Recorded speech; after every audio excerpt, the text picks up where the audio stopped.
Bloomberg Audio Studios. Podcasts, radio, news. Hey, Sarah here. We're bringing you an episode of The Big Take DC hosted by David Gura. You'll be hearing from him a lot more from now on. He's joining us as a new host of The Big Take, based here with me in New York City.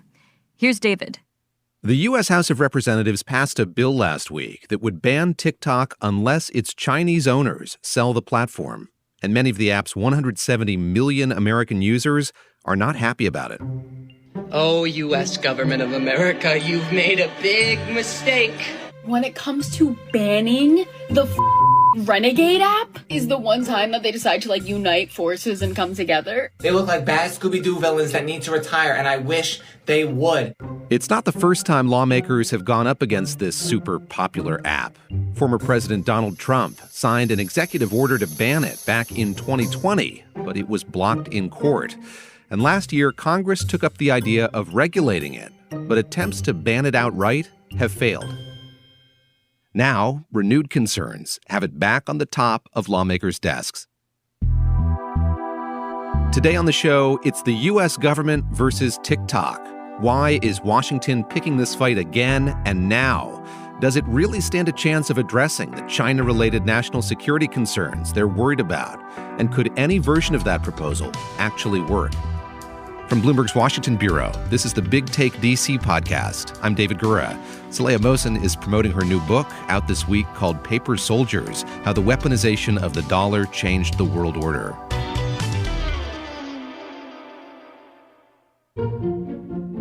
Depending on who you ask, the TikTok algorithm is either this hugely sophisticated, unique, powerful tech tool that is able to discern what you're interested in, with the inside joke on the app being it knows me better than I know myself.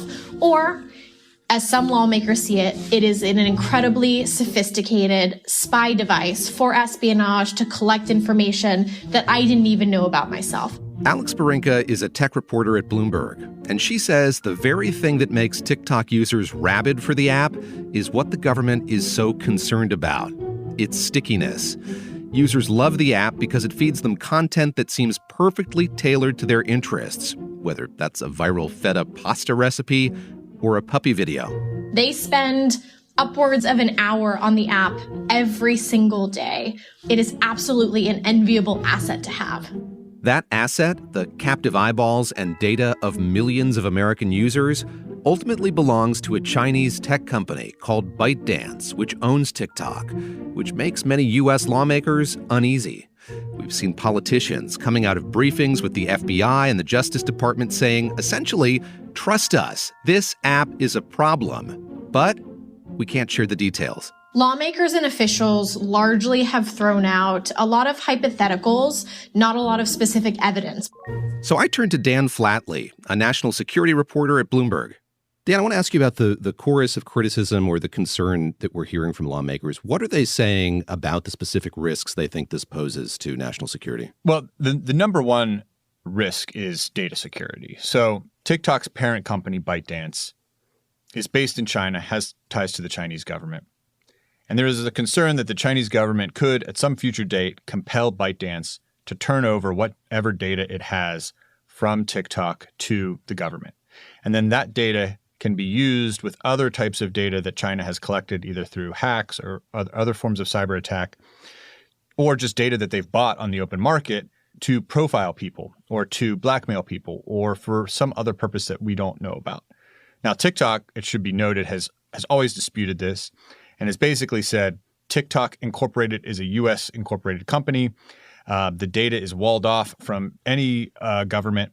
But that has done very little to assuage the concerns of members of Congress who just see a real threat there. And then, of course, the secondary threat, or maybe the primary threat, depending on how you look at this, is whether the app could be used in some sort of influence operation. The thinking goes a foreign government or some other entity could use the app to push certain perspectives to U.S. users, to promote propaganda or misinformation. Talking to folks on the Hill, one of the developments that really sort of galvanized a lot of support for this push was the aftermath of the October 7th attacks in Israel. Since October 7th, lawmakers have expressed concern that TikTok's algorithm has been favoring pro-Palestinian content on the platform. On top of that, it's an election year, so there's a lot of focus on the voters that TikTok is reaching. This is a very coveted demographic, a lot of potential young voters, a lot of young people, and politicians are interested in reaching those kinds of voters. It's sort of a perfect storm, and one that brought lawmakers together across the aisle in this rare moment of bipartisanship. What you have, at least according to the folks that I've talked to, was a moment in which all parties are sort of worried about China. Some parties want to take a really hard line. There's potentially more of a concern from Republicans on kind of traditional national security issues with regard to China. There is a concern more from Democrats about misinformation and disinformation. TikTok sort of found itself right in the middle of that Venn diagram. This led lawmakers to hit the gas on passing legislation to rein in TikTok. But unlike most previous TikTok bills, this time around, lawmakers didn't immediately jump to a ban. Could you walk us through this bill? I gather it's about a dozen pages long, but what does it spell out exactly? Essentially, it spells out a process by which TikTok would be forced to sell itself to a U.S. company or a company that's located in a what we would call a quote-unquote friendly country. So anybody but China, essentially, but also you don't want to be sold to Russia or Iran. It would require TikTok to do the sale within 6 months. Otherwise, it would face a ban in the U.S., so it would be blocked from app stores. It would be blocked from internet service providers.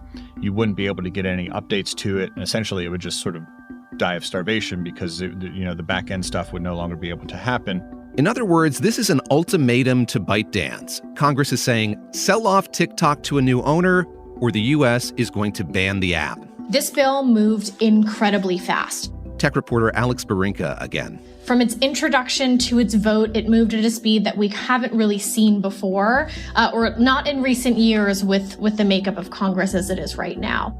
TikTok saw this happening, and it tried hard to slow this down. As lawmakers prepared to vote on the bill, the app sent out alerts urging millions of users to call their representatives and stop the TikTok shutdown. TikTok users made videos of their own, too, and that campaign went viral. Do you want to save TikTok? Let me tell you a couple of things that you can do. We had lawmakers coming out to the steps of Capitol Hill the week this bill was voted on, complaining about just the vast number of phone calls they were getting. These people will listen to us because they want to keep their jobs, so let's make sure to spam their inboxes. But lawmakers also, particularly the ones who are critical of TikTok, saw this as kind of just another way that TikTok has a hold over the minds and hearts of users. Lawmakers like Republican Congresswoman Cathy McMorris Rodgers. She's the chair of the House committee that advanced the bill. This morning, prior to our hearing, TikTok used its influence and power to force users to contact their representatives if they wanted to continue using TikTok. She basically cites that call-in campaign as evidence that TikTok needs to be stopped and implicated the Chinese Communist Party, or the CCP. This is just a small taste of how the CCP weaponizes applications it controls to manipulate tens of millions of people to further their agenda. TikTok has done a few things to reassure lawmakers that American user data is safe. The company works with Oracle, a U.S.-based tech company, to protect American user data from bad actors and foreign governments. They're also taking another approach, lobbying lawmakers directly. I got to review one of the pamphlets they're passing out to lawmakers defending themselves against some of the Department of Justice's claims. They say things like, you think we share all this information? Well, that's just what every social media company shares, like name, email address, phone number. And by the way, TikTok doesn't ask you for your real name or your employment status or your relationship status like some other apps do. It's a lobbying push that actually aligns with what many tech critics and privacy advocates are saying. They've been trying to press the issue even further. To blow this up and actually say, hey, this shouldn't just be about TikTok. This should be about comprehensive data privacy policy. TikTok behind the scenes has been fanning those flames, saying, yes, we would love industry-wide policy. Don't single us out.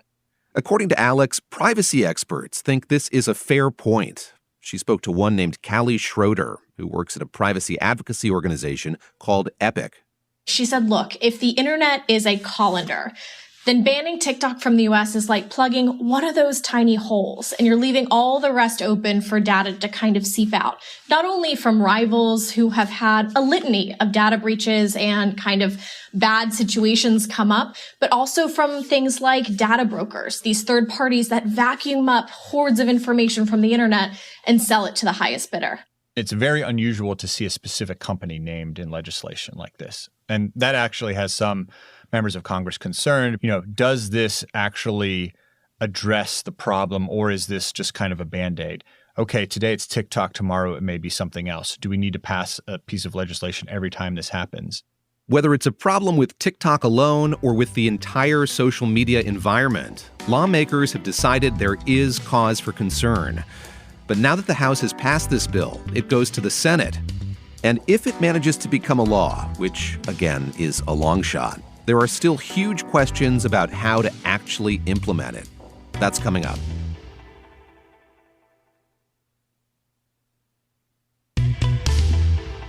The U.S. House of Representatives has given TikTok's parent company, ByteDance, a warning. We want the app out of Chinese control, and we're not afraid to force your hand. But that bill still faces some hurdles. It's already slowed down since landing on the Senate's plate. And even if it does pass the Senate, which is, again, a long shot, and the president were to sign it, there is no indication that ByteDance or the Chinese government would give this up without a fight. Here's my colleague Alex Barinka. TikTok right now is valuable for China, probably because it's valuable for ByteDance.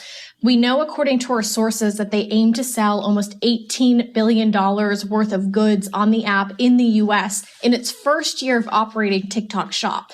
So when it comes to just like economic lift and having a parent company in ByteDance that owns some of the biggest apps in the world, it becomes really, really, really important. The Chinese government has made it clear that it would have to be involved in any potential sale of TikTok, but it's unclear who the U.S. expects has that kind of cash lying around. The bill itself doesn't specify what kind of sale or divestiture would make lawmakers happy. So I kind of tapped my old deals reporting hat. I used to cover M&A for us at Bloomberg, particularly in tech. And I think there are three specific options that I really see. The first option is ByteDance would sell TikTok to a U.S. company or one that's more friendly to the United States. The problem with that is under the current administration, the antitrust regulator has been very, very tough on big tech. So when you think of the names that could afford a check of $35 to $40 billion, which is what Bloomberg Intelligence values TikTok's U.S. business at, the list is short. It's Meta, it's Alphabet, it's Apple, it's Amazon. It's all the names that the antitrust regulator would be hard-pressed to not get involved and block that kind of deal. So that leaves two other options. One is a sale to private investors, so a group of venture capitalists, investors who would keep it in private control. The other is investors buy it, then take it public on the market. Steven Mnuchin, the former Treasury Secretary, has already said he'd be interested in rounding up a group of investors to buy the app. No matter who buys it, the bill specifies that the president would have to sign off on the sale. Of course, to get to that point, the bill would have to become law. Now, as we are recording this, it is March. The bill, if passed, would give basically 6 months for TikTok to be sold or blocked.